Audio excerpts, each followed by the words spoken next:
Well, hello everybody. Welcome back to Jury Trial Mentor. My name is John. I'm your host. I've got along my brother Carl, and I'll be bringing on in just a second. But just to remind you today, we're going to be talking about what Carl came up with, which I thought was genius and funny at the same time, which is relating what's going on in the Adelson family right now to OceanGate. If you don't know what OceanGate is, it's the submersible that was going down over the Titanic and imploded near the bottom. Stockton Rush, who is the CEO, founder, and pilot that day, was warned by many people that it was dangerous what he was doing, but you could tell he kind of had an attitude, an ego that said, hey, it's working, let's just keep going. And look what happened in the end. It was a slow buildup of pressure, and then you had the implosion at the end. And that's what that, if you don't know what that graphic is that I had created. So Carl's now on. Carl, welcome to the show. Just to remind everybody that the reason we're doing this case, following this case, I brought Carl on about 8 months ago. I thought he might be interested in this case because I was telling him how long it was taking for this case to be tried, all the criminals to face a jury.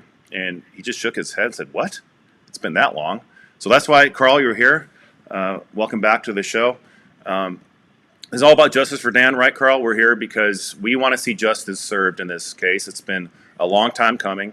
I believe it'll be finally around the corner if they don't charge the Adelsons, specifically Wendy and Donna, before Charlie's trial, certainly after. Carl, welcome back, and what do you think? Yeah, I thought when I saw the Titan, I thought all the design flaws we were hearing about, and there were so many warnings, like you mentioned, to the Stockton Rush. I thought of the similarities, but also some contrasts in how this murder for hire plot was hatched. And I think the main player behind this and coming up with the scheme on how it's going to be done and how to get the right people to do the kill for their plan was all behind Charlie, because Charlie's the one that had the ability to recruit the kind of bad characters that are willing to pull a gun and kill somebody in cold blood. So the problem being, though, just like the Titan, which had that carbon fiber hull, which was a never been done before type of novelty item for Stockton Rush to do, which even had plenty of warning signs in advance. I think maybe some of you listening might recall the fact that some of the other trips down in that Titan, there was like gunshots going off because of the delamination and breakdown of the actual carbon fiber hull. And then you had even the chief engineer officer that resigned shortly before this happened. And reason being, he said you could actually see daylight through the carbon fiber hulls. And he's like, there's no way this thing is seaworthy, let alone having an ability to go down to 12,000 feet. So I think that the similarities with this design plan, with Charlie being the main mastermind behind it, I think was similar in the fact that it also was something that was destined for failure. And if you start out from this, the whole sequence of events that would have led up to it, from finding the right person to be the go-between, which is somebody's only dated a few months. How well could he really trust somebody like Katie, only dating her a few months? So that right there, I thought was really bizarre, that you would put that much trust and confidence in this plan, this gang type mentality plan that they have to all circle together, circle the wagons. They're all in it together, and they can't have any breaches of trust. So to be able to trust somebody with this, just knowing them a couple months, I thought was pretty odd. I'd never seen that in criminal law before. And then you look at the fact that who he actually hired to actually do the hit. Obviously, Charlie was aware that Sigfredo was doing it. But what happens when a lot of criminals, they don't understand the second, third order, fourth order, as we call it in the military, effects of what they do. And so they didn't properly plan out, well, what happens if this goes wrong, or how do we make sure this happens such that you don't get on cameras, or we don't have cell phone or WhatsApp searchability from search warrants and whatnot. So it was really, really destined for failure in so many levels right off the get-go. And so, and then keep in mind also, by him thinking he could trust Katie, Katie also in turn thought she could trust Sigfredo. And the one thing I don't think has been clear is like, did Katie at any point know that Luis Rivera was also going to be joining in? Because they both had a similar name, Sigfredo and Luis Rivera, the two hitmen that drove up to Tallahassee to do the hit. And so they had the names Tato and Tudo. And so what was actually ironic is that when the bump happened where law enforcement posed as somebody that's related to Luis Rivera, what happened was Charlie didn't know who that was. And then, of course, when he goes to talk to Katie, and we have this on FBI wiretap recordings, she's not fessing up to knowing who that is either. So there was this whole confusion among them, like, who is this? And Charlie's willing to say, you got to kill this person if we can't silence them. So this person being the FBI undercover agent. So that's the fear level that this whole thing was unraveling, that they were so desperate they're willing to take out a law enforcement agent who they thought was somebody related to one of the hitmen. So I think then that the fact that they thought that they could get a vehicle to go up there, a rental vehicle, all things, they probably chose a non Hertz or Avis type car, a national car rental, because they probably figured this one is less traceable because there's not going to be some national database and whatnot to go after. So I think what happened was by them going to a local mom and pop type rental car agency, little did it dawn on them the fact that not only does this car have a sun pass assigned to it, which they never took off, and they never did anything to hide the plates. So that car was easily recognizable on SunPass, and once law enforcement were able to figure out what window of time they probably came up and left Tallahassee, that helped narrow the window on what kind of vehicle they're looking for. But on top of that, this car had a GPS tracker because car thievery is so high in Miami. This car even had a GPS tracker. So law enforcement was able to get even the actual whereabouts from not just their cell phones of everybody that was part of this plot, but they're able to get that information as well from the GPS trackers in the car. So, I mean, this is like perfect type of evidence that's digital type forensic evidence to recreate who was doing what and where the day in days leading up to the murder, as well as the day of the murder, as well as the escape back down to Miami of the hitman crew. And then consider also the fact that the plan to keep Wendy as much out of the way from this communications still failed on the day of the murder. On the day of the, or I should say the day of the hit, because he was actually, he actually died, Dan Markel died the next morning. So it's actually technically the next day. But in any event, the fact is that they didn't have the foresight to realize that, you know, us talking all around the window of the time that Dan's getting murdered is that they had Wendy on the phone with Charlie and Donna and Charlie, and Charlie's calling Katie. And so all this activity really shows who was central to the planning of this case. So what happened was, then if you look at what happened after the murder, when they came down and they got the money from Charlie, passed through Katie, and then Katie's given quite a bit of dollars afterwards. She was giving, according to the probable cause affidavit that was created for Charlie Adelson, they said that she was making deposits in her ATM of $300 to $2,000 over a many month period after the murder happened. And so where would she be getting this money? And then on top of it, they even have checks written by Donna from the Adelson Dental Institute to be able to trace back to Donna as well. So they had all these issues of concern that they should have stopped to think, hey, wait a minute, this thing's going to go sideways on us. We're going to get busted. There's no way there's not going to be enough cameras around. There's neighborhood cameras that could film the vehicles following Dan around town. I mean, there were so many things that should have raised red flags, but unlike the Stockton Rush case, who had so many people telling him, don't do this, it's not going to work out, people are going to die. In this particular case, with Charlie's plan, it was quite obvious. I thought when I first listened to the FBI not wiretap, but the recording when Charlie's talking to his dad after the bump happened, in 2016 that his dad would have been like, Charlie, I told you you should have never attached this stupid thing. What are you doing? Look what kind of mess you're in now. This doesn't look like it's going to turn out well. Nothing of the sort. And there was even in that probable cause affidavit for Charlie Adelson, there was some wiretap extracts that actually said that Charlie had said that his parents were fully aware of everything going on. So that obviously seems to be the case from the way they acted as well from the other wiretap. So just to sum it all up, then from the time that this plan was hatched to the time that 2 years later when the bump happened, to even the court type things that they've had to do. I mean, when you think about all the money they've expended, and there's a lot of people that believe the Adelsons paid for Katie's not one, not two, but three actual lawyers to go drive up all the way from Miami and spend several weeks not doing not just one trial, but two trials. So there's a lot of money involved. Wendy's having to spend attorney's fees as well. Then you also have the Charlie's attorney, all the money he's spending as well. So I don't think any of that expense was figured out when the original plan was hatched.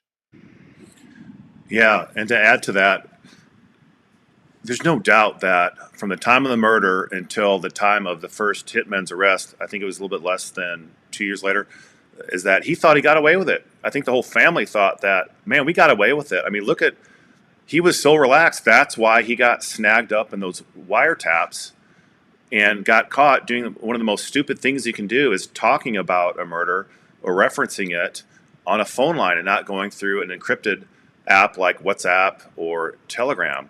So I think his arrogancy, his just unbridled ego got the best of him.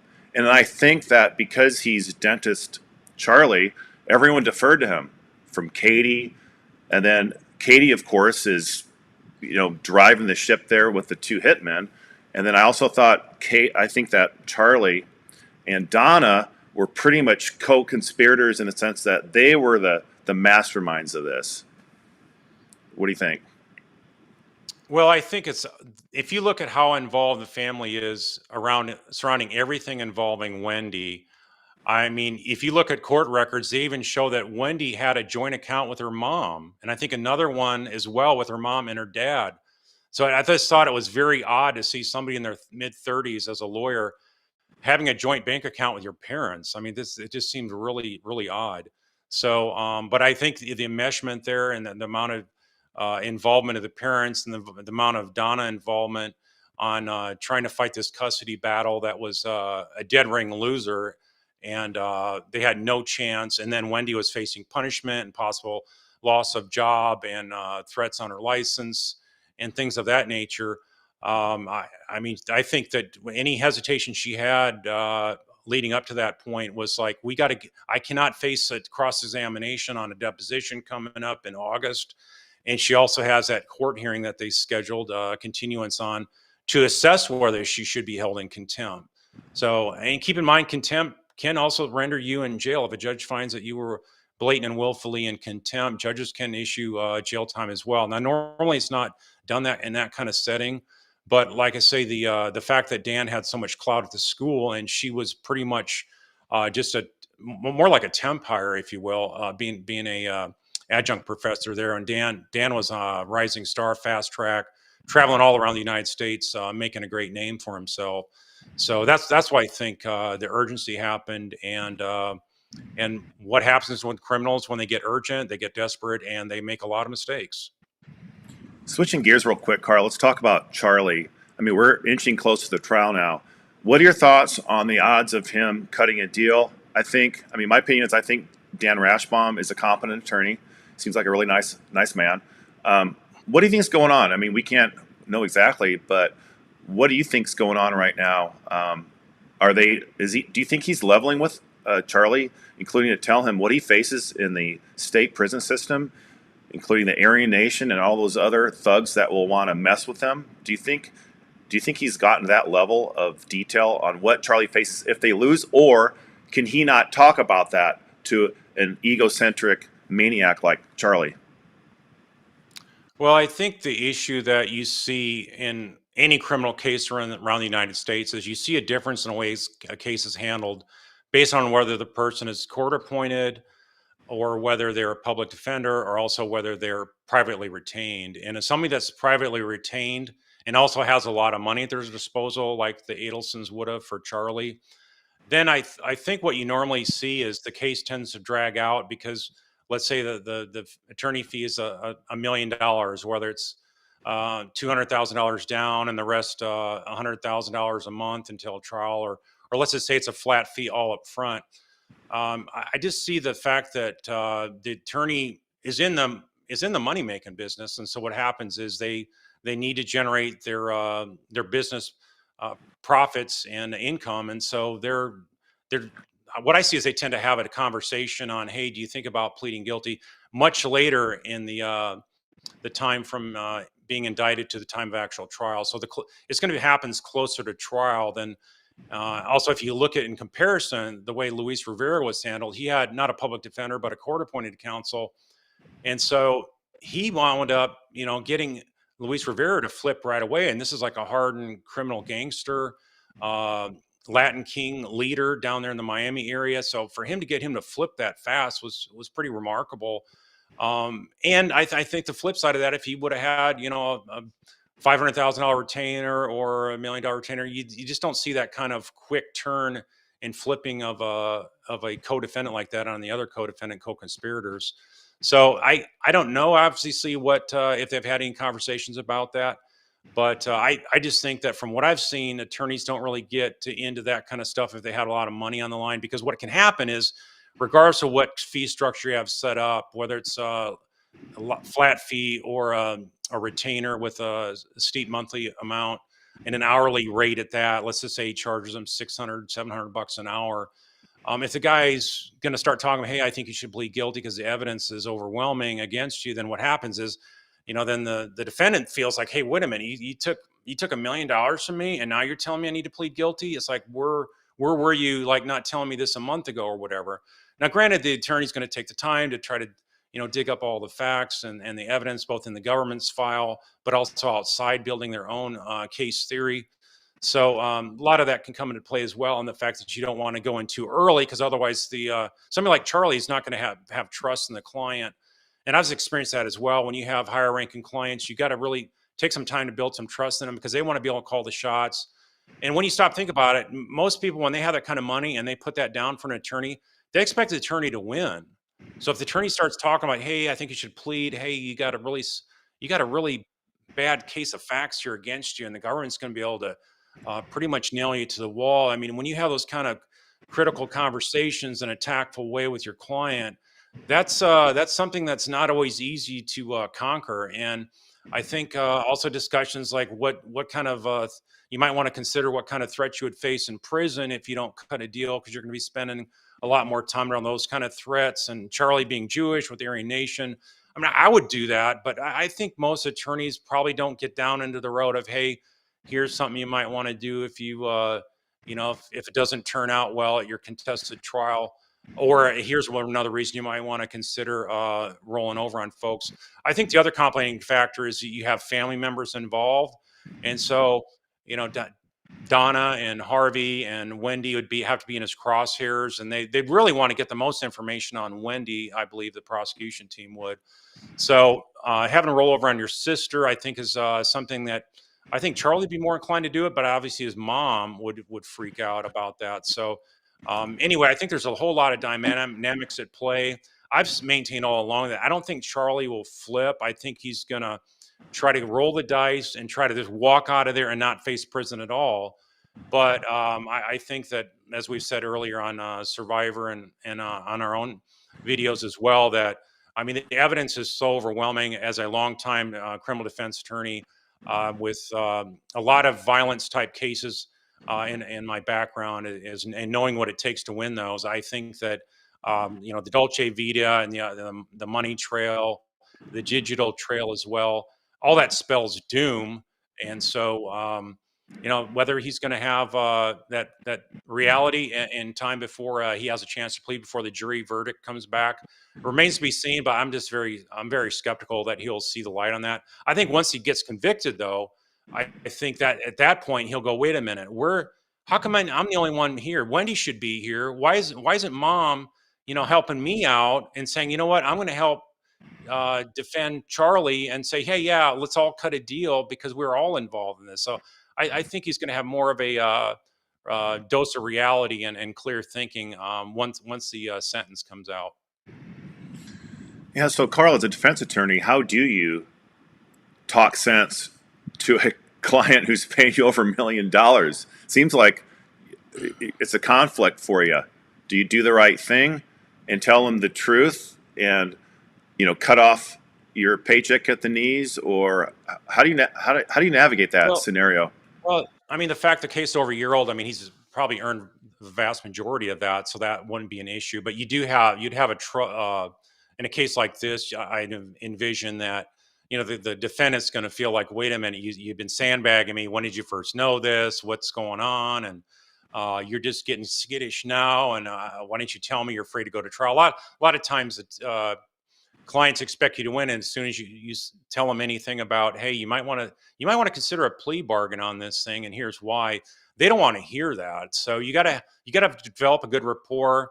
There's no classes, there's no continuing legal education courses, there's nothing in law school that tells you here's how to approach these type of topics and discussions with your clients. So it just comes through experience, and so that's why I would say that this is a dicey situation for him. There's a lot of stress for both him and the attorney right now. So, Charlie going into jail, or Charlie in jail right now, there have been numerous commenters on YouTube talking about, well, he doesn't face a threat there because he's in solitary confinement or he's in protective custody. What's your take on that? Do you agree with that line of thinking? Well, he initially was under some kind of protective custody, but he wanted to get out of that while he's in the jail. And apparently that's working out fine. We haven't heard any other sources saying that he requests to go back in that type of protective custody. I think it was maybe also on suicide watch. And I've seen that as well when people that have a lot to lose, like actually one of my colleagues, a defense attorney in the military, he actually got caught up in some criminal activity, and he was defending a guy and did some inappropriate activity with the defendant. And when it got exposed, he was a father with a couple kids, and the guy wound up killing himself. So, I mean, when people have a lot to lose, a lot of crazy stuff can happen. And I mean, I hope nothing like that happens here. But I mean, you never know what you're dealing with when Charlie has had so much of a privileged life, and then to have all of it come crashing down. And then I believe it was True Lifestyles talked about how he's on some kind of medication now. And a lot of times medication, it can actually cause that. I know warning labels on a lot of meds can say it can cause suicidal thoughts or ideations. And I've seen that as well, where medication can really push people over the edge, and they're actually not in their right frame of mind. So you have a lot of variables at stake. And then if you have Aryan Nation type neo-Nazi, anti-Semitic type hate groups that are in prison, and I understand they're pretty prevalent in Florida. And I might highlight the fact that just a couple of years ago, in a federal prison, which generally has better safeguards of protection for inmates, there was actually a Jewish inmate that got killed by two Aryan nations. They were in a rec yard, and before the guards could intervene, this Jewish inmate was killed by two Aryan Nation folks. And you wonder, well, how could that happen? So there's always gaps and breaches and security and smart thinking. I mean, just look at the situation with Epstein up there in that New York jail. So there's a lot of crazy. It's a crazy world in jail, and even way crazier in prison.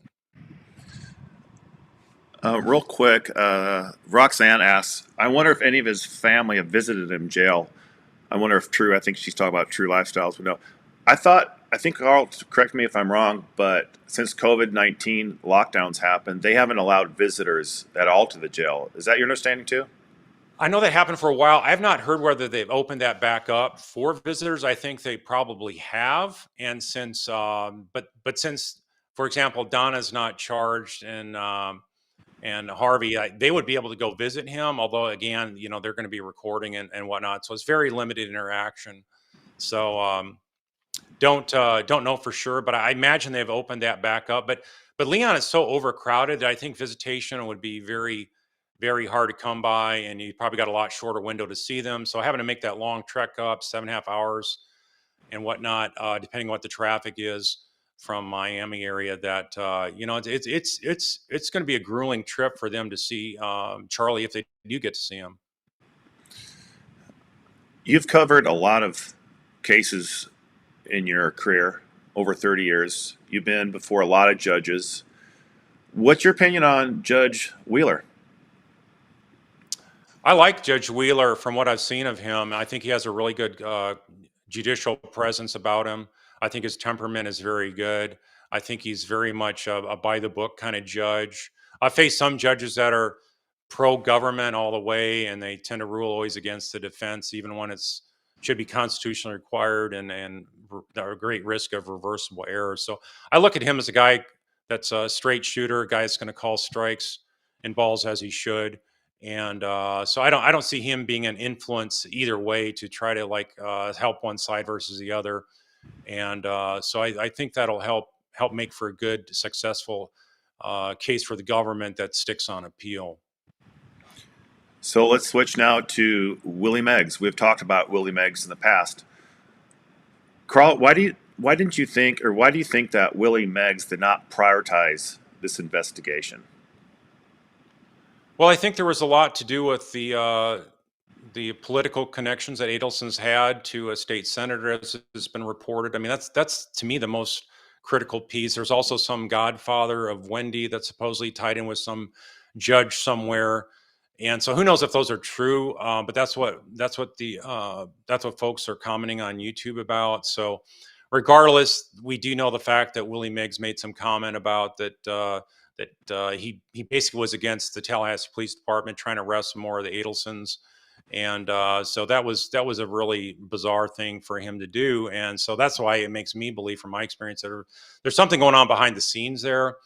And granted, things started opening up. If you notice the difference in the fact that Charlie's finally been charged after so many years, I don't think that probably would ever happen with the Willie Meggs being in the office lead at that point. And if you look at the enhanced videotape, they probably would never even try to enhance it if Willie Meggs was there. So that's my guess. I don't know for sure, but it's just a very sad commentary on justice. And I think I know there's a lot of folks around the world that don't really understand American justice. Let me just say that each state has even though the rules of evidence are the same, their statutes may be very similar for like murder, let's say. The way you go about prosecuting the case, a lot of it's the same as well. Federal courts and state courts all have this pretty much identical rules of evidence. So you can pretty much go from one courtroom to another and anywhere across the United States and really, if you're a good trial attorney, really do well wherever you're at. The issue is, though, that you have a lot of difference in the way the applications of different laws take place. You may have some nuances like this whole thing about you're granted immunity if you're subpoenaed by the state. You have some cloud of limited immunity for some purposes that the state grants you. That's something that is unusual for most states that I've seen. But in any event, the ability to go after co-defendants and going after the guilty parties can vary a whole lot. I mean, there's some jurisdictions that I've been practicing in front of. I mean, all the Adelsons would have been locked up from the get-go. So what you see in Tallahassee is a lot different than what I've seen in most places. But justice is grinding slowly. But I think in the end, I got to believe that they're going to do the right thing. Yeah, I totally agree. All right, John Lauro, Wendy's attorney. He is now representing former President Trump. Is that going to have any impact, do you think, on his ability to competently represent Wendy? Absolutely. I think the reason being, he's going to be so overwhelmed. I mean, you're not just dealing with one big federal case, you're dealing with two federal cases, two different locations, and you're dealing with two states in two different locations as well. So I understand he's to take the lead on all these cases, but I don't know how that's even humanly possible. So what that means for Wendy is that I don't see him being the long-term solution for it, especially if and when she's indicted and set for trial. So I think I would expect I can foresee that maybe where there's going to be a change of counsel at some point. So then even I don't know if that's already in the works or whatnot, but I just don't know how the John Lauro could humanly take on not only uh, those 4 cases for Trump, but also you're talking about him. I saw in the news the other day that he's also taken on some sexual assault case involving some pro player as well. I think that's in California or someplace like that, or New York maybe I think it was. So for him to take on that in Wendy's case, I mean, you're talking about a bandwidth that's insurmountable to be able to handle Wendy's case, as well as my expectation from what I understand about these cases. So I would expect there to be some conversations involving the two of them. Do you think that Wendy will be testifying here in a couple months at Charlie's trial? Yeah, I said before that I don't see her testifying. I do believe that there's some pretty solid legal grounds that I would assert if I was her defense counsel. But I've said it, I'm not going to talk about more than the fact that you do have a Fifth Amendment right to privilege against self-incrimination. And so don't want to tip off the defense at all in case anybody's watching from the defense. But I think also just from a practical standpoint, I think Donna is just got to be going, having fits and lots of lost sleep at night, thinking of the fact that they're going to use my own daughter to bring down my son. And I mean, I guarantee you that's something they never thought of when they planned the murder. So, and as a disaster as Wendy is on the witness stand, I mean, you don't need her, but if you got her, that's like another just dagger that's going to go help stick a dagger through the heart of Charlie's defense. Anything that he's going to come up with for defense on how it wasn't me, it was other folks. Charlie, at Charlie's trial and at Wendy's, Jeff Lacoste will be testifying again, and he's A+ witness. I think we all agree. One of the things that he says that I just think is going to go over terrible with a jury is when he says, because we all agree he comes across as very truthful and credible, is when he says how Wendy couldn't stand Tallahassee, hated Tallahassee, and here she is, this highfalutin attorney down in Miami. How do you think that's going to go over with a jury in Tallahassee? Well, I think jurors, they don't need to hear that to be able to pick up on the fact that these are people that think of themselves above the law. And when they find out about how, just looking at how they testify and whatnot, that doesn't even have to be mentioned. That's going to come across, and it's going to come out how desperate she was to get out of the Tallahassee. And then remember, she flip-flopped and said, "Oh no, I was relieved when the judge ruled that I didn't have to go to Miami after all." It's like, wait, what? You're talking about spending thousands, tens of thousands of dollars, probably close to 100,000 is my guesstimation on fighting for relocation and with the 2 boys to Miami area. And then when you get a devastating loss and a loss with prejudice, so you can't reopen it later if some facts change, that basically you then say, oh well, I was relieved. Those were words on the witness stand and court in front of a jury. So the whole thing is just baffling how somebody can come across that atrocious on the witness stand. And but like I say, that's why the state wants to use her, because they know she's going to do a lot of self-inflicting harm on not only herself but also her brother and basically the whole Adelson clan as well. Would she ever testify in her own case? Do you think would her attorney, if it's Laurel, then it might not even be Laurel, do you think her attorney will allow her to testify? What are your thoughts on that? Well, I'll just talk in general. I mean, if you have a client that can't come across with credibility and the truth isn't on their side, most attorneys are not going to want their client to get on the stand.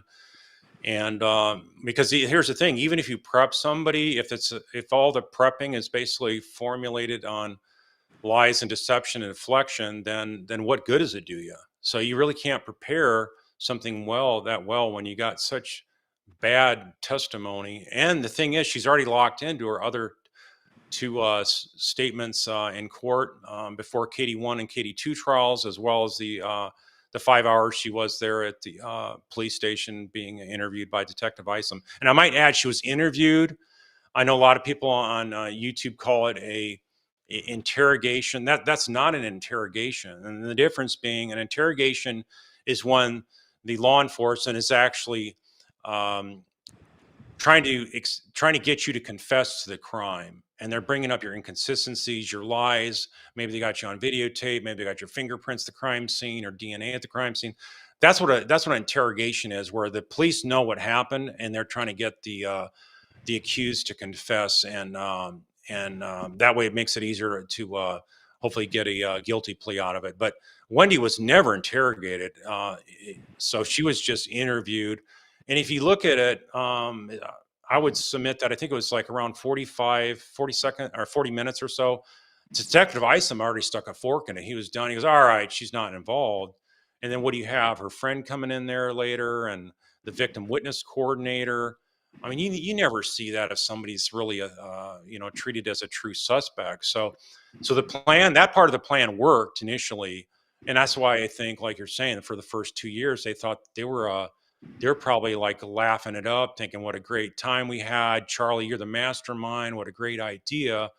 You hatch this, and they'll never think of looking south here. And then next thing you know, um, Ruth Markel's calling up Wendy and like 2 a.m, I think it was, and said, "Hey, they're making 2 arrests right now on people that killed Dan." So I think that's throw their whole world for a spin, and it's been basically a pressure cooker ever since, and it's building and building and building. Let's switch gears real quick, Carl, to evidence.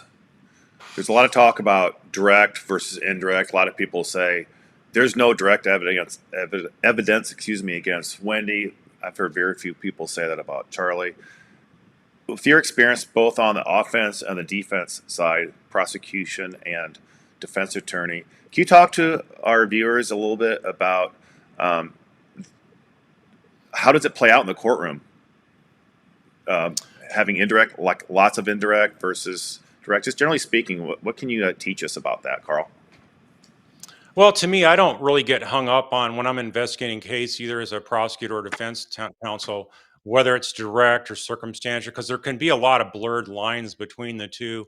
So I'm not thinking, well, we have this much direct, but we don't have enough circumstantial, or vice versa. I don't get caught up in those nuances, because basically evidence to me is evidence. And what I look for is what makes the most sense based on human behavior, and also where does the evidence lead you. And those two kind of things always go hand in hand. And one of the things that I've seen pretty much every single time is motive is very clear and abundant on who you need to go after, and that's certainly the case here. And so what's interesting is that, for example, in the military, their law enforcement agencies do not even consider motive at all in investigating a crime. So that to me was something that I looked at as a defense counsel, and in many cases fell apart because all I had to do was show motive. And so someone falsely being accused, if I showed motive and showed that they lied and they had some other agenda, pretty much that's the way a lot of those cases fell apart. And as a prosecutor, what I also would do is look for motive as well, because I don't want the defense counsel bringing up motive and saying that we got the wrong person, this is the wrong uh, person has been charged, and you're trying to put an innocent person behind bars. So those are the kind of things that I'm looking at. And as far as actual what circumstantial evidence is, the main thing you hear about in law school about circumstantial evidence is like how when you see snow on the ground in the morning when you wake up, how did you know that it snowed last night? You never saw it snow. You never got up at 2 a.m. and saw flakes come down the ground. So how did you know it snowed last night? Well, it's just common sense, logic, and reasoning as to how the fact the snow got there. I mean, is it possible somebody with a snow machine blew all around your house and whatnot? Yeah, it's possible, but it's not probable. Very improbable, especially you don't live in near a snow slope that has those kind of snow machines. So those are the kind of things that they talk about for that circumstantial evidence, and a lot of times circumstantial evidence is even more important and critical than direct evidence. And so direct evidence is maybe an eyewitness at a scene of a crime that can say, yeah, that's the person that robbed the bank. but then the person maybe has an alibi, and that just blew that whole direct eyewitness out of the water. And so instead, you have circumstantial evidence to show that the person was there, like maybe their cell phone tracking or the WhatsApp chat talking about how they're going to rob a bank, and those are the kind of things that would be more a mixture of circumstantial and direct. But that's why I say you don't have to get worried and caught up on that as well, because many people have been convicted of murder just based on circumstantial evidence. And so I would say with Charlie's case here, there's a mixture of direct involvement and circumstantial. So however it mixes up, or however defense tries to say, well, there is no direct evidence. I mean, but that'd be a very misleading thing to argue. Well, even Judge Wheeler at one of the recent hearings mentioned the word direct when describing the evidence and denying Charlie bail. He even said, he called it, and the direct evidence. I'm not sure if he was referring to the Dulce Vita tape, but he was referring to the evidence at the very least in general. Right, and that's the kind of thing, like I say, lawyers can have different opinion. Was that really direct or circumstantial? And I mean, a lot of times the lines are so blurred. I mean, nobody's wrong; they're all right. So like one of the examples I came up with was like the last time you got gas to pump up in your car. How do you know you actually bought gas? Did you actually smell the gas that went into your gas tank that was just coming out of the pump hose? Probably not. You're just trusting that all that was actually gas that worked in your car. Your car drove and has been driving fine since you last filled it up, or you drove at 5 miles or 50 miles or 250 miles. Your car's still running. So that's a kind of circumstantial evidence to say, well, you know, certainly you have petroleum in your car. It may be a different grade. You may not know the grade necessarily, but is it functional gas that's making your car operate fine? Yes. And so how do you know that? So like I say, you could have somebody trying to say, well, that's all wishy-washy circumstantial evidence because you didn't actually see the gasoline going into the tank. You just heard some kind of whooshing sound of some liquid, but you can't prove that it's gas. And so those are kind of semantics you can have somebody arguing that are just complete nonsensical and illogical and belie common sense. So that's what I'm saying that we have here in Charlie's case is that we have all this evidence. Don't matter whether you want to call it direct or circumstantial, but it's just overwhelming of his guilt and involvement. So before we go into the final topic, if you have a question for Carl, put a Q, a capital Q, and then your question for him. So with that said, we're going to talk about our last topic tonight. Carl, what's up with the more and more highly successful people in the news, like Charlie, going down for murder or murder for hire? It just seems like a lot of professionals, wealthy people, doctors, etc. Right, we're seeing that a lot in the news. I mean, we had that one that mother in Salt Lake City that Survivor's covering. We just saw one about some mother from a wealthy couple that's got a couple kids that had a house in Bahamas, and she hired a hitman because she had an affair with somebody there and was wanting to end her marriage. You talk about the accountant type guy up in the Long Island serial killer murder case that just got arrested. I mean, we could go on and on. There's another dentist out of Colorado that killed his wife so he could be with another doctor that's out of Texas that he met at a medical conference. I mean, you could just go on and on. It is getting a whole lot worse, it seems like. But I think maybe what's going on more is we hear about it more in the news, and so we maybe have better news coverage. And I think what also happens is we have a lot more digital evidence to try to use to prosecute these kind of folks as well. So I think the conviction rate is probably going a lot higher as well. Carl, let's see, wrong switch. Michael Sterling has a question. Will Charlie's conviction, and I think that's on your screen too, Carl. I'm not sure if the software. If you look at your screen, can you see this question too? Will Charlie's conviction? Yeah. Okay, so answer that. Will it weaponize existing evidence against Wendy and Donna? Well, I think that if you have co-defendants that are found guilty, especially their family members, I think that does definitely help implicate the other family members. And so, yeah, that is something that they should be fearful of is that, wait a minute, if Charlie goes down, that means they're maybe even closer to arresting and prosecuting us, which better be the case if they're not arresting him before the trials. But if you notice, that's what they did to Katie's trial, because one of the jurors thought it was patently unfair that they were going after the parents of two kids for basically not only life without parole, but the death penalty. And so one of the jurors wouldn't even vote to convict. And so that's why I think they learned their lesson around two with Katie's trial. They actually had made sure Charlie got arrested, and the jurors would have heard about that. I mean, it wasn't introduced into evidence, but the jurors would have listened to the news and learned about how Charlie Adelson's arrested. And so I think that's how they prevented that from being a contention point in the jury room. So, Katie Brown asks, what are Charlie's chances of getting acquitted? Well, I would say that there's 0% chance, and so there's you can have a mistrial maybe if there's some juror misconduct or something like that, but I don't see any paths to success for Charlie's defense at all. I mean, there's just zero. And you can try to shoot holes through little bits here, little bits there. Well, you don't know for sure where. Like to say, one of the things they might try to do is say, well, you can't prove that Katie's money came from Charlie.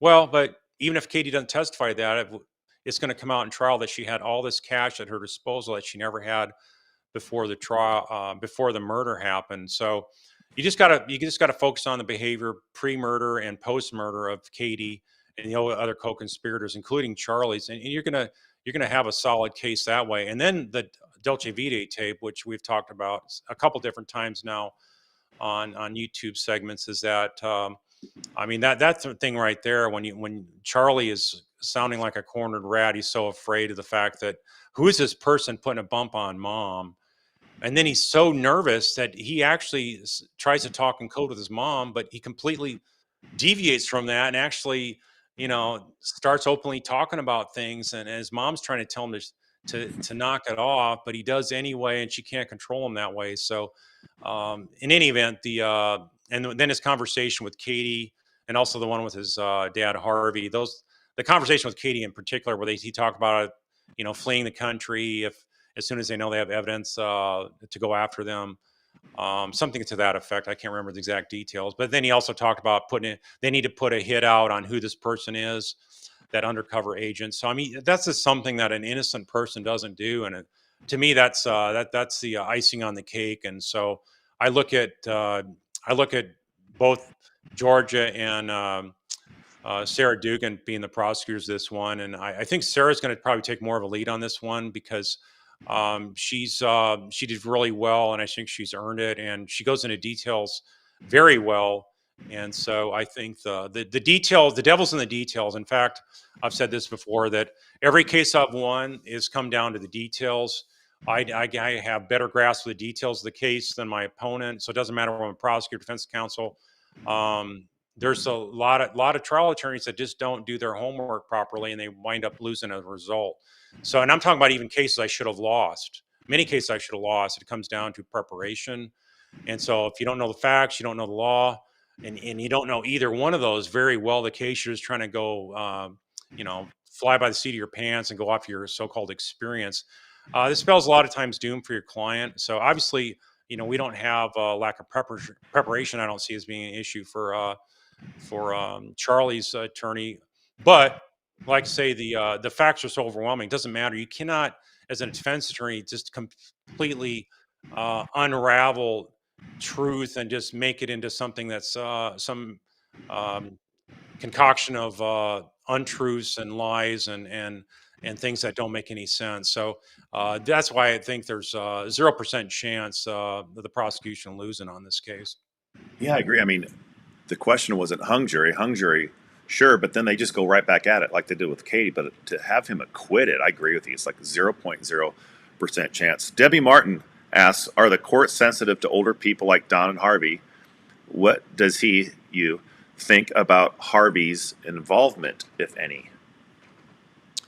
Well, good question, Debbie. By the way, Debbie knows this case, I think, better than probably anybody else. So, and myself and you included, John. So, thanks for your insight, Debbie. I think that that the courts should treat everybody the same like that. But I think there is going to be some subtle deference to that as well. But I think for murder you should treat everybody the same. And so I think they'd go a lot lighter the fact on a sentence if they cut a deal. The fact they're older like that. I mean, how much of a sentence would you have to be where it's pretty much a life sentence without parole possibilities? So that's why I think those are kind of things they do take into account. A prosecutor would, a judge not so much. Like you were talking about how a judge would rule on evidentiary matters or pretrial motions in limine outside the presence of the jury. All those kind of rulings and whatnot, they wouldn't get any favors or benefits, nor should they. And I don't see Judge Wheeler being that type of judge. But and as far as Harvey's involvement goes, I think that there is some evidence that he was definitely aware of it. I think Charlie, in and of itself, saying his parents both knew what was going on, and that being as part of the wire. And then Harvey also given up the car. Granted, he could claim, well, I didn't know that my son was giving the car to Katie, but also his reaction, like I said earlier, his reaction when they met at that restaurant was not one of like, what were you doing? I told you not to. I mean, he was totally on this thing from the get-go. And so I think that the easiest way, though, is if somebody flips and rolls over on the parents as well. So I don't see Charlie doing that, but there's always a possibility if Charlie feels like, you know what, you should volunteer to maybe do some jail time to lessen my sentence, and nobody's standing up to help Charlie. So if you think about it, they were all in this together, right? Well, if one's going down, then they all should go down, right? So Charlie would be sort of handed a raw deal from the rest of the family, so that could motivate him to flip. So I'm skeptical on it, that he's willing to do the right thing, but it's always a possibility. Just from my experience, I just don't see it happening. Even if Harvey's never charged, I think he's already facing a life sentence right now, a virtual jail of its own.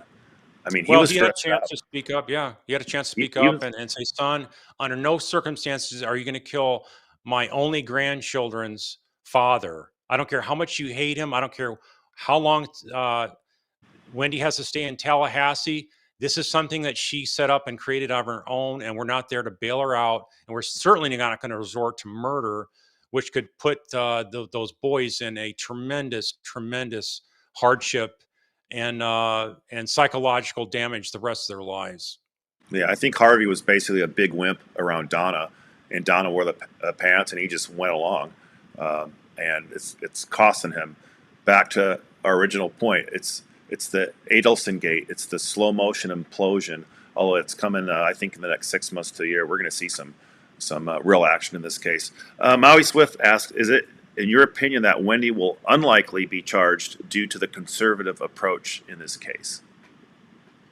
Well, I think that it's going to take a prosecutor that's very seasoned and not intimidated by this kind of evidence. I think a lot of prosecutors can be intimidated and therefore not pursuing justice on a case that's circumstantial. And so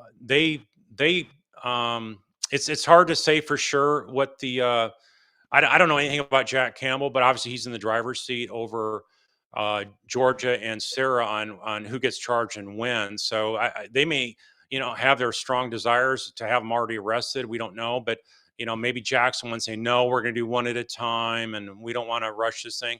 And I think also the fact that politics is still around, I think somewhat in this case because of what Meg said, and then with Jack Campbell being Meg's protege, he has a duty of loyalty because Meg's helped put him and groomed him to be in that position. So I think you have probably Jack Campbell somewhat being torn because, as I understand it, Meg's is still around down there in Tallahassee, and they probably still have a lot of interaction together occasionally, at least. And so I think those politics are still at play. But I think if you look at it just sheer from the standpoint of, we know they did it, the evidence is there to support it, and then you just got to find the evidence that's admissible and go after it. End of story.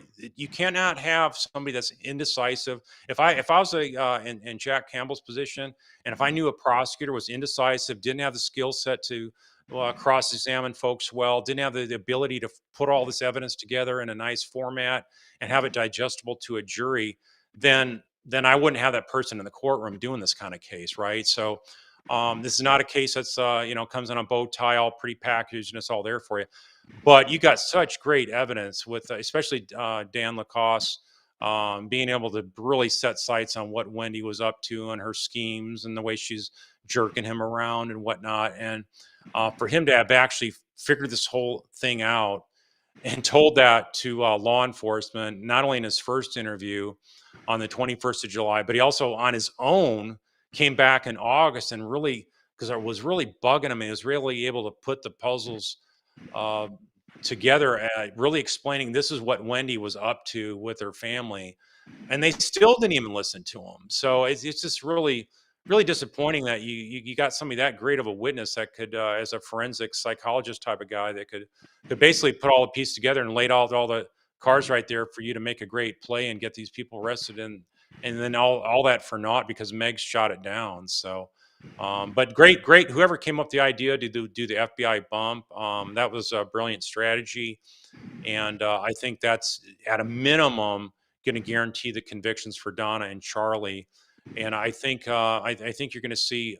I think there's enough there to at least indict Charlie and make him go to trial as well, because it doesn't take a whole lot of evidence on a case where you see behavior type evidence come out to convict somebody for a crime, even if something as serious as murder. I've heard somebody say that, well, in a murder case, people are very hesitant to convict. You need extra evidence. I don't believe that notion at all. I think jurors see exactly what went on. And when they see people lying, deceiving, and hiding the ball and stuff, the way the Adelsons ran out of town. And then one of the things that really disappointed me, the fact that, from looking at the police records, at no point did they even attempt to interview Charlie and Donna. I mean, if I was involved in this case, I'd have been like, let's get all their phones, let's grab all their laptops, let's grab, done a search warrant, asked for all that. And Wendy gave hers up because she knew she was going to be asked for that most likely. But I don't think they were prepared to ask for that. And maybe they would have given theirs up. We don't know. But I just thought that, this hands-off treatment of Charlie and, of Harvey and Donna was just really, really odd. But But in any event, it's too late to grab now. But I think you look. there's enough evidence there. Sorry for cutting you off, but you look back. You can't change the past, right? We are where we are today. I like the fact that Charlie thought and the whole family thought they got away with it for a number of months, maybe up to close to 2 years. So up until the point that the hitman got arrested, they thought they got away with this, and that's why Charlie at least ended up getting caught and snared because of his stupidity and his arrogance, thinking that, hey man, I got away with it, and I'm so confident I'll even talk on a normal landline with my mom and talk about it. Right. Anyways, real quick, Carl, let's move on to another question. Peyton asks, Carl, do you think Katie will be called as a witness in Charlie's trial? I think that if she's got some good information, despite her many hours of lying in front of two other jurors, I think there's a potential that she'll be called as a witness. And my whole theory is, when I try cases, like, I want to get the truth before the jury. And so whatever means it's necessary, I don't care what kind of a past somebody has. If I can bring forward the truth to the jury, explain their dirty past, their lies and deception, if you can come up with a story on why it was somewhat sympathetic for Katie to be in the position where she was basically incentivized to lie and deny and tell all those, this is such a terrible job testifying, and her recollection was just disaster. I mean, I've never seen anyone as unprepared as Katie as a witness on the witness stand. And and she's got two lawyers as well, or three, I should say. She had three lawyers, and it looked like it looks like somebody just came plopped out of nowhere and said, hey, get up on the witness stand. I don't know anything about your case, and I'm going to start asking you, let you get cross-examined by the prosecutor. It was such a botched job, I thought, that I've never seen that from any attorney, no matter how unprepared they were. So I'd heard that there was that Sigfredo was supposed to testify, so she didn't have to, so they didn't have a lot of time to get her prepped properly. But she was just a disaster, even more so the second time than the first. But yeah, it was very much a case where she was so bad. But the reason she was so bad is because she was lying, right? So what you would see, I think, in a Katie, that if she comes clean, I think, and tells the truth on some details on when the planning happened, how she got paid, where she got paid, all those kind of details, it's probably a little hard to go back now and get tapes to confirm where she was at when, based on surveillance tapes of people's, let's say, ring cameras to cell phone records and whatnot. But there is probably some more evidence to corroborate that as well.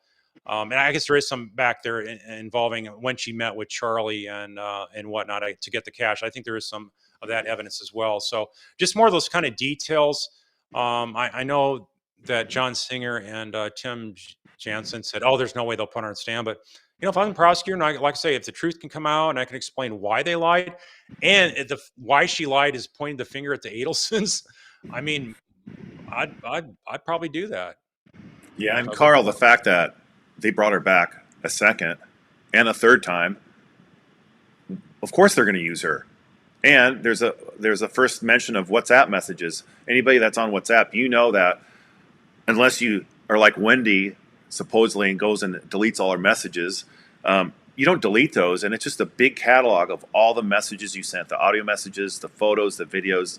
So if she has that one contact, Charlie Adelson, and saved everything, well, it's not even a matter of saving, it's a matter of not deleting it. Right. That could be a treasure trove of information, including all the planning stuff. So, of course, in my opinion, a jury would weigh that as very high value evidence against Charlie.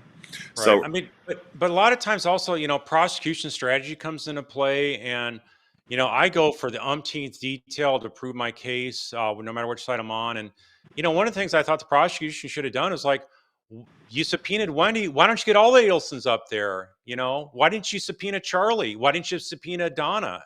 Why didn't you subpoena Harvey at the Katie 1 and 2 trial? Put them all under that kind of a spotlight, make them all squirm, make them all get lawyers and how to fight through all these hoops. So yeah, I thought that was another sign that, they're not going to the extreme level of detail that I would. And hopefully they'll do that this time around. I agree totally, 100%. Skeeter Girl, do you think the enhanced Matsuri audio video is damning enough to indict Harvey? I think it helps bolster it. I don't, from what I recall, Ski Girl, who's I believe from our neck of the woods there in North Texas. Hello.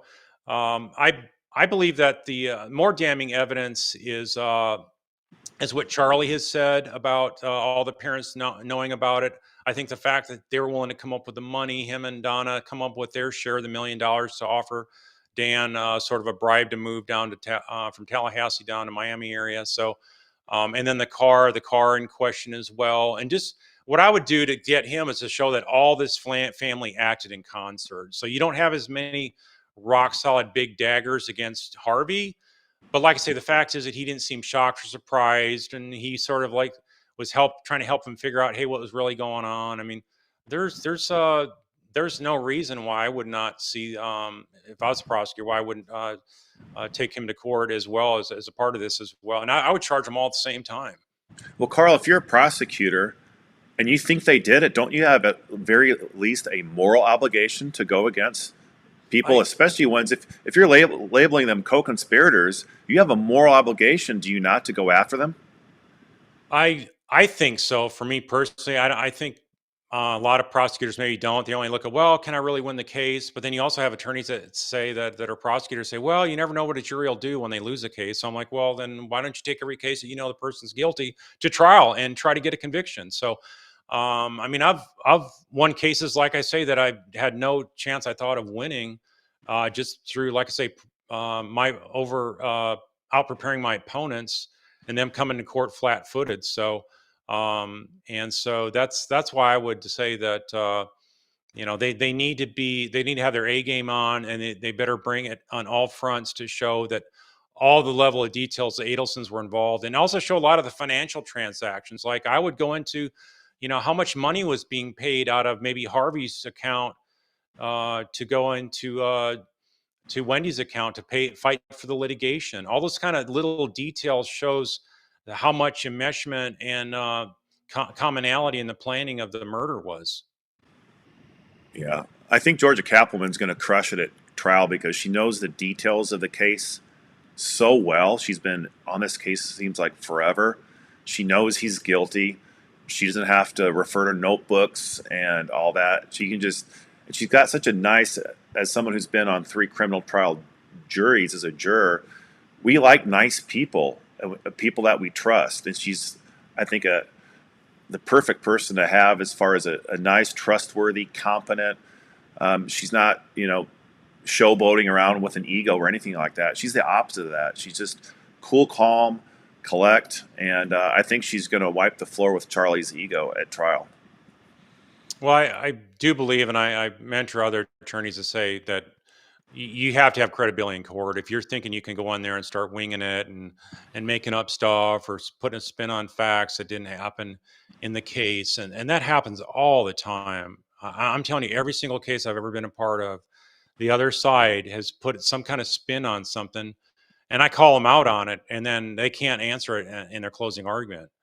And so I don't know why people do that. It's like they grasp at straws and whatnot. So in any event, I think that I think you're right on there with Georgia. Georgia, I think the most important thing is credibility and trust, and that's what she has.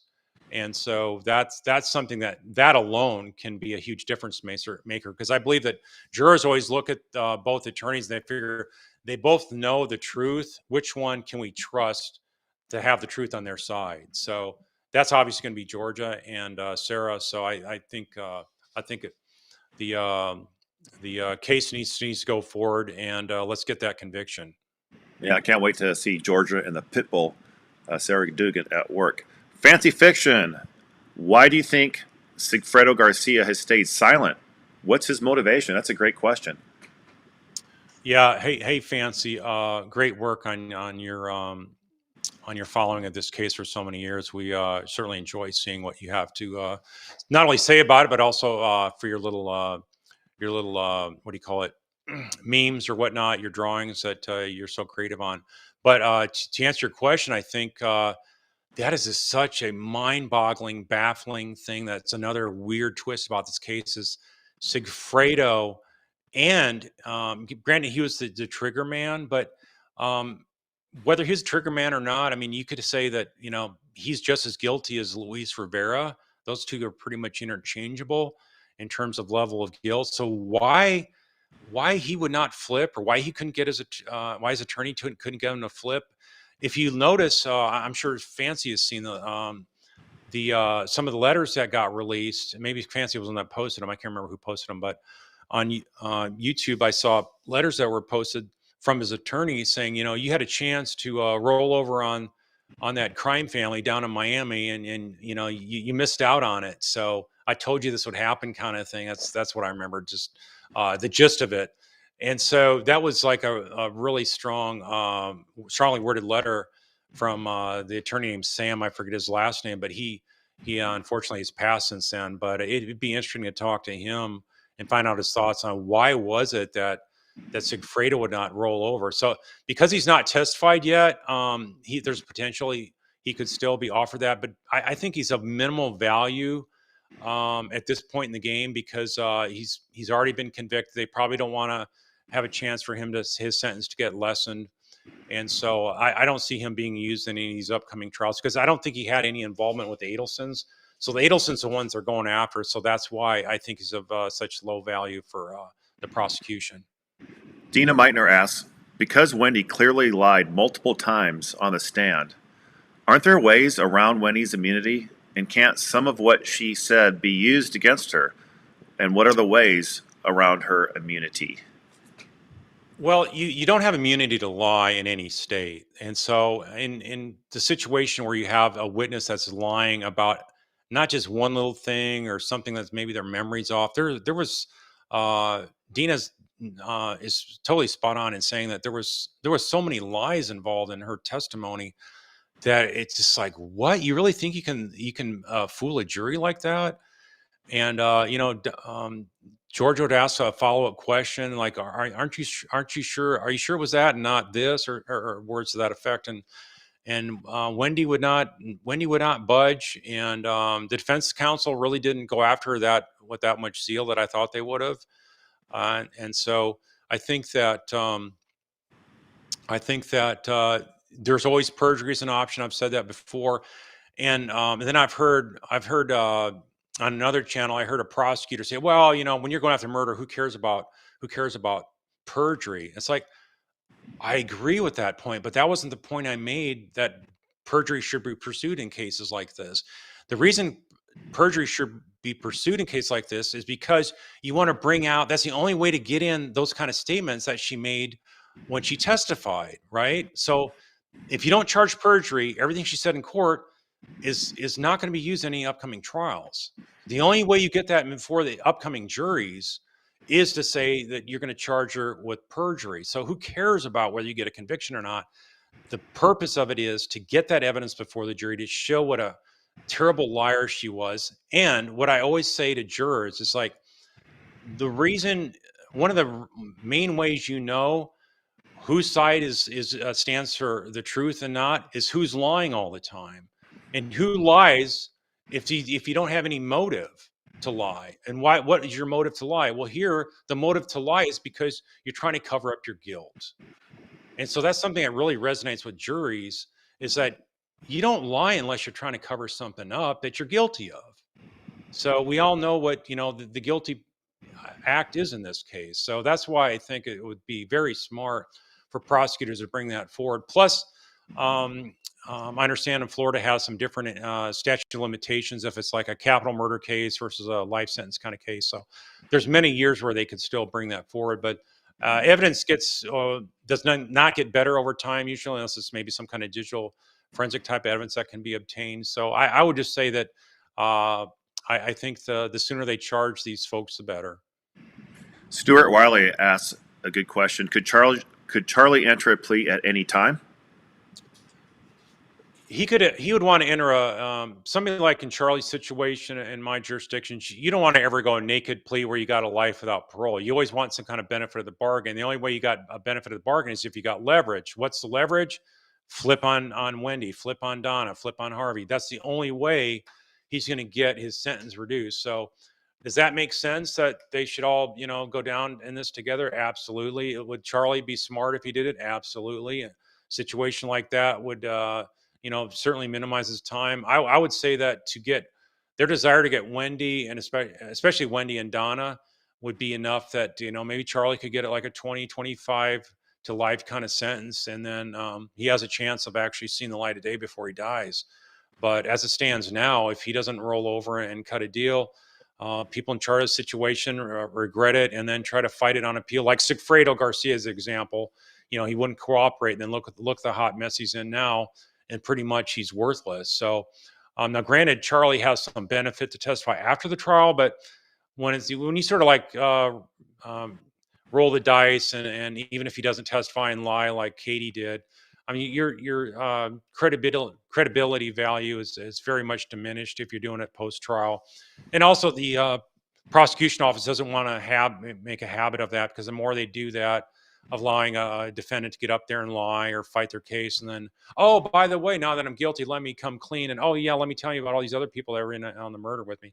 This is a real sort of a bad thing that opened that door, and sort of have that track record in your prosecution office. So I don't see Charlie. I don't see Charlie being like of much value if he doesn't do it now. Roll over and plea now before his trial starts, and he can do it actually. During jury selection, he could do it in the middle of the trial.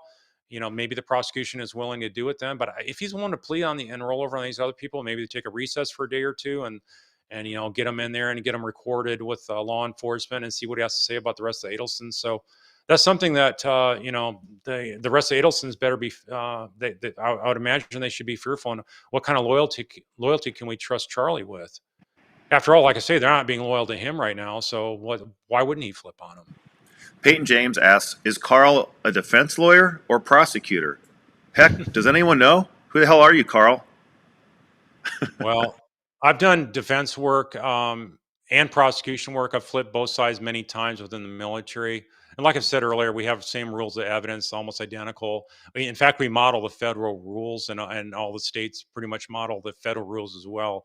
So, like I say, we just have different jury system, how we pick the jury and whatnot. We have different sentencing. We also have military specific type crimes like disrespect to a superior commissioned officer, things like that you don't see in state courts. But those are ones for that are there to instill good order and discipline in the ranks of the armed forces. So, but I also had a break in service of my 30 almost 30 years in the military. I had a break in service for a time where I was also in the reserves, but I also did private practice work. I was also briefly a assistant district attorney, and I also had a public defender time of 4 years. And I tried almost 50 cases in that time as a civilian attorney. So I've seen some people say, well, Carl only knows military law, so what's that going to do with this case? Well, no, actually, these are all one and the same from my book. Like I say, I can go from one courtroom to another. They have some different statutory constructions of crimes, but it's very easy to plug and play. And basically comes down to knowing your facts, knowing your case law, knowing the specific statutes, the elements of the crime, and then being able to connect with the jury and argue those confidently and compellingly based on the fact that what really happened. And or even if, like I say, even if your case isn't one that's should be won, if you know what to avoid and how to go after the government's weak links, and those are something I've been able to succeed as well. And also as a prosecutor, I mean, like I say, the defense counsel, they try to ambush you, but as a prosecutor, if you do your homework and do enough detail and interviewing witnesses and unturning every stone to make sure you got the right defendant being prosecuted, you should pretty much win every one of those cases well. So that's pretty much how it works. So right now I am doing defense work only. I'm not a prosecutor anymore. So that's what I intend to be here in my remaining years as an attorney. And what about the people that can't find your case law, your cases on the internet? What's the reason for that? Well, in the military system, they never put down, if you look at any court of appeal record, they never put down who the prosecutor was. They never put down who the defense attorney is for the government. They will put down, if I remember correctly, they'll put down if there's a civilian attorney by name. They'll put that attorney name down. They put the appellate attorney names in there. They'll put down everybody that, they'll have 4 or 5 attorneys working for the government. They all have different military ranks as judge advocates. And also for the defense, they'll have maybe 4 or 5 that work for the defense. So they'll put their names in, but they just don't do that for the prosecutor. And then, of course, all the acquittals I got, there is no record on appeal. Those are not appealable by the prosecution as they are in civilian court. So basically there's not a record for my defense cases. Gotcha. So with that, we're going to go ahead and finish the live stream. Thank you, everyone, for joining. Sorry we didn't get to everybody's comments, but we're trying to keep this a live stream to under an hour and a half, and we did. But sorry about the tech thing right there. And speaking of that, sorry for the occasional tech bobbles. This is our very first live stream, so they will get better from here. But I hope you took away some content, some education from Carl's vast knowledge. And hey, we're all like family here together following this case. Carl and I will be going to the trial coming up of Charlie's, and we're not sure of what time every night, but we will be doing a live stream giving Carl's thoughts on what happened during the day. So I can't wait to see that. That's going to be really value-added stuff coming from Carl's brain. So thank you so much for joining us today. And again, sorry we didn't get to everybody's question. We weren't even sure we're going to get enough questions to field a Q&A. So what I'm thinking, Carl, tell me if you're okay with this, is maybe our next live stream will be just a Q&A, nothing but a Q&A. What do you think of that idea? Yeah, that'd be fine. Because great questions from everybody. So happy to have you guys here. And we'll see you guys on the next live stream. What do you think, Carl? Another 2 weeks from now, 3 weeks? Yeah, that'd be fine. We could also maybe take up some of the questions that are tonight that we didn't get to. We can maybe start off with some of those as well. Oh, that's a good point. Good point. So again, sorry to those people that did not get their questions answered, but we'll do better next time. And again, sorry for the occasional technical snafus. I'm going to fix those for the next time. And we'll see you guys in the comments below. Thanks a lot for watching us.